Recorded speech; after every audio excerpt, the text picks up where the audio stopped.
Hi ka-foodies! For today's video, nandito tayo sa Quiapo. Welcome to... Thank you. At least may masisilungan yung mga gusto dito, bisita sa... During our feast also, dito kami. Basta, ito yung sikat na Muslim resto dito sa Quiapo. Halal certified at syempre pinagmamalaki nila yung roti. Masarap mag-order sa aga. Gagawin ko.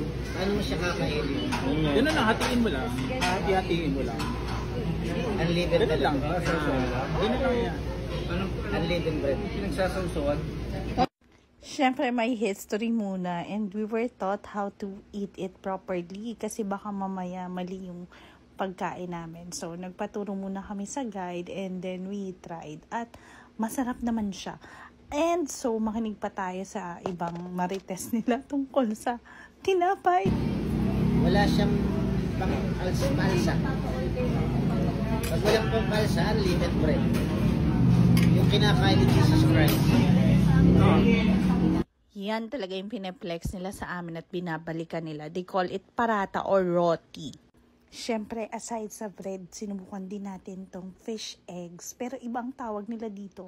They call it budi or to make it shala, caviar.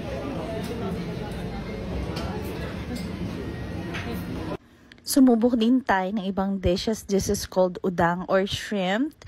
Alam nilang non-Muslim tayo kasi nakakatlery tayo. Whereas kasi yung locals, usually nakakamay sila. May sabaw din sila. This one is called palapa, yung kimchi version nila. Sobrang anghang, hindi ko carry. Eto na nga at for the taste test na ang mga person. Value for money, sobrang laki ng servings nila at medyo spicy lang talaga yung kanilang mga luto. Pero tolerable naman. And you can taste a different kind of culture. Subukan nyo. It's a different kind of culture. I hope nag-enjoy kayo. Kasama Ribi. Ta-ta! Ta-ta!